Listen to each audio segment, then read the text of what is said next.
Preference dividend coverage ratio. क्या होना चाहिए? Profit after tax. और इसके अंदर क्या इंक्लूडेड होना चाहिए? Preference dividend. हाँ, तो क्या बेटे प्रॉफिट आफ्टर टैक्स के अंदर प्रेफरेंस डिविडेंड पहले से इंक्लूडेड है? पैट बोलो ना, इसके अंदर प्रेफरेंस डिविडेंड प्रॉफिट पहले से आफ्टर इंक्लूडेड है? पीडी अलग से ऐड करना पड़ेगा? नहीं। तो फॉर्मूला क्या प्रेफरेंस बना? Dividend. Profit after tax divided by preference dividend. समझ में आ गया रेशियो कैसे बनाया जाता है? अब एग्जाम में आड़ा तिरछा कम ज्यादा जैसा भी रेशियो आ जाए फॉर्मूला तो बन जाएगा कम से कम। समझ में आया? तो इसी तरीके से बेटे फॉर्मूला कंस्ट्रक्ट हुआ है। फॉर्मूला ध्यान से पढ़े क्या लिखा है? Earning before interest and tax divided by interest expense. समझ में आ गया ऐसा फॉर्मूला क्यों बना? पहली बात। सर ये फॉर्मूला निकालते क्यों है और कितना इंपॉर्टेंट है? भयानक इंपॉर्टेंट है। सर भयानक का मतलब क्या है? आपको भयानक का मतलब नहीं समझे बेटे। असल में होता क्या है, थोड़ी देर के लिए आराम से सोचना, मेरे साथ साथ सोचेंगे नहीं। क्या करोगे बेटे? मजबूरी तुम बड़े हो चुके हो, तुम्हारी अपनी सोच के ऊपर ज्यादा तुम्हें अपना फोकस करना पड़ेगा। मैंने कहा बेटे एक बात बताओ, तुम्हारा profit before interest and tax है 700 रुपए का। ईवीआईटी कितना है तुम्हारा? ईवीआईटी है 700 रुपए और इंटरेस्ट का तुम्हारा खर्चा है 100 रुपए का। ये है कंपनी ए का डेटा।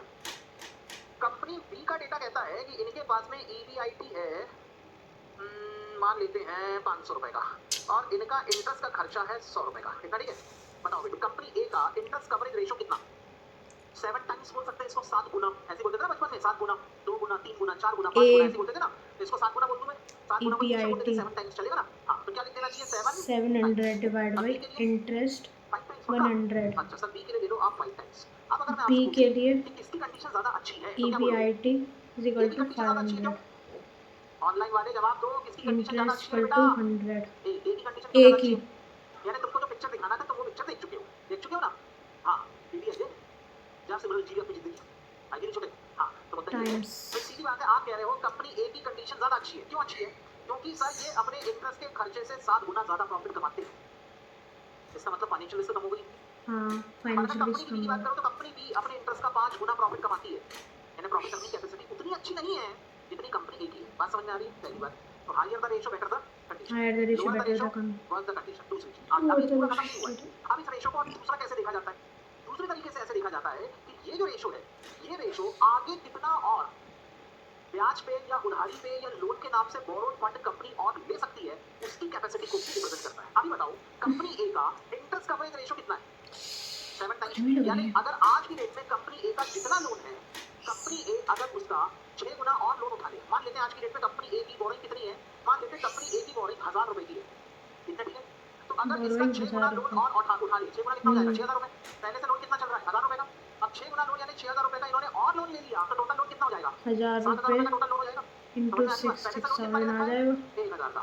और बेटे 6 टाइम लोन अगर ये मार्केट से और उठा ले तो एडिशनल लोन कितना ले लिया? 6000। टोटल 6000। लोन कितना हो गया? 7000। टोटल लोन पे अगर 10% के हिसाब से ब्याज निकालूं तो ब्याज कितना बनता है? 700। तो क्या बेटे ये कंपनी अगर 6 गुना से 6 टाइम लोन और मार्केट से रेज कर ले तब भी क्या अपने प्रॉफिट से इंटरेस्ट पे कर पाएगी? हाँ, यानी इसकी फर्दर बोरिंग कैपेसिटी 6 टाइम है। लेकिन क्या ये चीज बी के साथ में काम करेगी? नहीं। बी अगर अपने एक पूरे के पूरे हजार प्रॉफिट को इंटरेस्ट के नाम पे प्लस खर्चा करना चाहे तो और कितना लोन ले सकती है? 6000 हो गए ऑनली 2 7000 टाइम्स। लग रहा है बेटे? अब अगर मैं आपसे पूछूं कि बताओ इंटू दोनों कंपनी में 10% फर्दर बोरिंग 700। कैपेसिटी किसकी ज्यादा है तो क्या जवाब दोगे? ए। ए तो ये रेशियो दो तरीके से काम करता है। पहला तो ऐसे ही कि आपका प्रॉफिट आपके इंटरेस्ट को कितना कवर कर सकता है, how many times you are earning your profit so that you can comfortably recover your interest expense. पहला तो ये हो गया।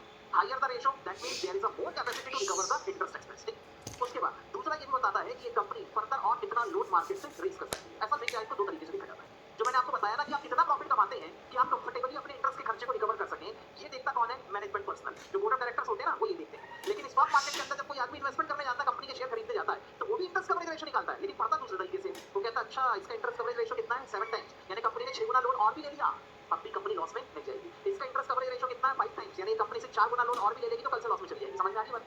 तो इस तरीके से अलग अलग तरीके से इसको डील किया जाता है। इतना क्लियर है? ठीक है, तो लिख के बेटे समझ में आ गया? रेशियो बनाना समझ में आया? क्यों निकालते समझ में आ गया?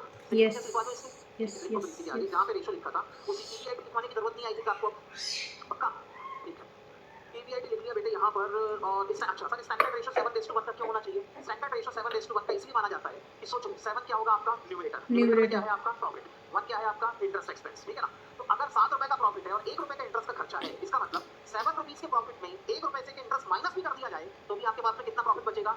6 रुपए का 6 प्रॉफिट रुपये बचेगा। का 6 रुपए के प्रॉफिट में से आप सरकार को टैक्स देने के बाद फिर भी अपने शेयर होल्डर को ठीक ठाक रिटर्न आप दे सकते हैं। और ये आपकी ठीक ठाक फाइनेंशियल पोजीशन को रिप्रेजेंट करता है। ठीक है, इसलिए हर इंडस्ट्री के अंदर 7:1 नहीं है, लेकिन मेजॉरिटी ऑफ जो इंडस्ट्रीज हैं वो मान के चलती है कि अगर इंटरेस्ट कवरेज रेशियो 7:1 है तो भी यहाँ पे आपकी कवरेज रेशियो बढ़िया है, ऐसा मान लिया जाता है। इतना ठीक है? हाँ या ना? लेकिन हालांकि आजकल स्टॉक मार्केट के अंदर 7:1 के स्टैंडर्ड